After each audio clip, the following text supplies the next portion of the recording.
ಸಮಸ್ತ ವೀಕ್ಷಕರಿಗೂ ದರ್ಶನ ಯೂಟ್ಯೂಬ್ ಚಾನೆಲ್ಗೆ ಸ್ವಾಗತ. ಮಹಾಪುರುಷ ಶ್ರೀರಾಮ, ಆತನ ಪರಮ ಭಕ್ತ ಹನುಮಂತನ ಬಗ್ಗೆ ಯಾರಿಗೆ ತಾನೇ ತಿಳಿದಿಲ್ಲ ಹೇಳಿ. ರಾಮಾಯಣದ ಅತಿ ಪ್ರಮುಖ ಪಾತ್ರಗಳು ಇವೆರಡು. ಸದ್ಗುಣ ಸದ್ವಿಚಾರಗಳಿಗೆ ರಾಮ ಹೆಸರುವಾಸಿಯಾದರೆ ಭಕ್ತಿ ನಿಷ್ಠೆ ಶಕ್ತಿಗೆ ಹನುಮ ಜನಪ್ರಿಯ. ಸೀತಾಮಾತೆಯನ್ನು ಹುಡುಕುವ ಸನ್ನಿವೇಶದಲ್ಲಿ ಒಂದಾದ ಗುರು ಶಿಷ್ಯರಿವರು. ಇಬ್ಬರ ಹುಟ್ಟಿನಲ್ಲೂ ರಹಸ್ಯ ಹೊತ್ತುಕೊಂಡವರು. ಇಬ್ಬರು ಶಿವನ ಆಶೀರ್ವಾದ ಪಡೆದುಕೊಂಡೇ ಜನ್ಮ ಪಡೆದವರು. ಶಿವನ ಆಶೀರ್ವಾದದಿಂದ ಶ್ರೀರಾಮನು ಅಯೋಧ್ಯೆಯಲ್ಲಿ ದಶರಥ ಮತ್ತು ರಾಣಿ ಕೌಸಲ್ಯಗೆ ಜನಿಸಿದರೆ, ಅದೇ ಶಿವನ ಆಶೀರ್ವಾದದಿಂದ ಹನುಮಂತನು ಶಾಪಗ್ರಸ್ತ ಅಪ್ಸರೆಯಾದ ಅಂಜನಾ ಮತ್ತು ವಾನರರ ರಾಜ ಕೇಸರಿಗೆ ಜನಿಸಿದನು. ಸಂದರ್ಭ ಹೀಗಿದ್ದರೂ ಕೆಲವೊಂದು ನಂಬಿಕೆಗಳ ಪ್ರಕಾರ ರಾಮ ಹಾಗೂ ಹನುಮನನ್ನು ಸಹೋದರರೆಂದು ಹೇಳಲಾಗುತ್ತದೆ. ಅದಕ್ಕೂ ಒಂದು ಕಾರಣವಿದೆ. ಹಾಗಾದರೆ ಆ ಕಾರಣ ಯಾವುದು? ನಿಜಕ್ಕೂ ರಾಮ ಹಾಗೂ ಹನುಮ ಸಹೋದರರೇ? ಪುರಾಣ ಏನು ಹೇಳುತ್ತೆ ಅನ್ನೋದನ್ನ ಈ ವಿಡಿಯೋದಲ್ಲಿ ಹೇಳ್ತೀವಿ. ಮಿಸ್ ಮಾಡದೆ ಕೊನೆ ತನಕ ನೋಡಿ.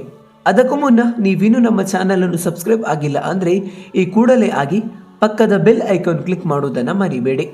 ಶ್ರೀರಾಮ ಹಾಗೂ ಹನುಮನ ನಡುವಿನ ಬಾಂಧವ್ಯ ಎಲ್ಲವನ್ನು ಮೀರಿತು.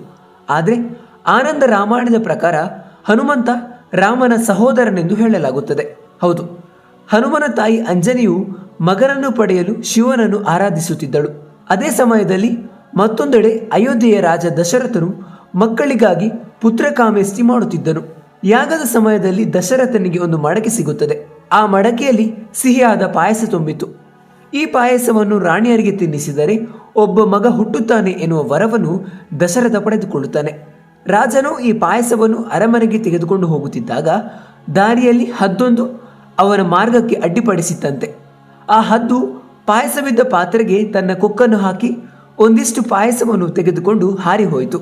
ಅದೇ ಹದ್ದು ಹಾರಿ ಹೋಗಿ ಹನುಮನ ತಾಯಿ ಅಂಜನಿ ಶಿವನನ್ನು ಆರಾಧಿಸುತ್ತಿದ್ದ ಸ್ಥಳಕ್ಕೆ ಬರುತ್ತೆ. ಅಂದ ಹಾಗೆ ಅಂಜನಿ ಕೂಡ ಮಗುವನ್ನು ಪಡೆಯಲು ಹಲವಾರು ವರ್ಷಗಳಿಂದ ಶಿವನನ್ನು ಆರಾಧಿಸುತ್ತಿದ್ದಳು. ಅವಳ ತಪಸ್ಸಿಗೆ ಮೆಚ್ಚಿ ಶಿವ ತನ್ನ ಅಂಗೈಗಳನ್ನು ಆಕಾಶಕ್ಕೆ ಚಾಚಿಕೊಂಡು ಕಾಯುವಂತೆ ಹೇಳುತ್ತಾನೆ. ಆಗ ಆ ಗಿಡುಗ ತನ್ನ ಬಾಯಲ್ಲಿದ್ದ ಪಾಯಸವನ್ನು ಅಂಜನಿಯ ಕೈಗೆರೆಯಿತು. ಇದನ್ನು ಅಂಜನಿ ಶಿವನ ಪ್ರಸಾದವೆಂದು ಭಾವಿಸಿ ಸ್ವೀಕರಿಸಿದಳು. ಇದಾದ ಬಳಿಕ ಅಂಜನಿಗೆ ಹುಟ್ಟಿದವನೇ ಆಂಜನೇಯ ಅಥವಾ ಹನುಮಂತ. ಅತ್ತ ರಾಜ ದಶರಥನ ರಾಣಿ ಕೌಸಲ್ಯೆಯು ರಾಮನಿಗೆ ಜನ್ಮ ನೀಡಿದಳು. ಇದೇ ಕಾರಣದಿಂದ ರಾಮ ಮತ್ತು ಹನುಮಂತ ಸಹೋದರರೇ ಎಂಬ ಪ್ರಶ್ನೆ ಮೂಡುತ್ತದೆ. ಏಕೆಂದರೆ ಇಬ್ಬರು ಒಂದೇ ಪಾಯಸದಿಂದ ಹುಟ್ಟಿದವರು. ಹನುಮಂತ ಮತ್ತು ರಾಮನು ಬೇರೆ ಬೇರೆ ತಾಯಂದಿರ ಹೊಟ್ಟೆಯಲ್ಲಿ ಜನಿಸಿದರೂ ಅವರಿಬ್ಬರ ತಾಯಂದಿರು ಸೇವಿಸಿದ ಪಾಯಸ ಒಂದೇ ಆಗಿತ್ತು. ಈ ಕಾರಣದಿಂದ ಕೆಲವರು ಹನುಮಂತನೂ ಸಹ ರಾಮನ ಸಹೋದರ ಎಂದು ಹೇಳುತ್ತಾರೆ. ಕೇಳಿದ್ರಲ್ಲ ಸ್ನೇಹಿತರೆ, ಇದು ಸೀತಾಪತಿ ರಾಮ ಹಾಗೂ ಆತನ ಪರಮಭಕ್ತ ಹನುಮನ ನಡುವಿನ ಸಂಬಂಧದ ಬಗೆಗಿನ ಸಣ್ಣ ಮಾಹಿತಿ. ಇದರ ಬಗ್ಗೆ ನಿಮ್ಗೇನಾದರೂ ಗೊತ್ತಿದ್ರೆ ಕಮೆಂಟ್ ಮಾಡಿ ತಿಳಿಸಿ. ಇಂತಹ ಮತ್ತಷ್ಟು ಮಾಹಿತಿಗಾಗಿ ನಮ್ಮ ಚಾನಲ್ ಅನ್ನು ಸಬ್ಸ್ಕ್ರೈಬ್ ಮಾಡಿ. ನಮಸ್ಕಾರ.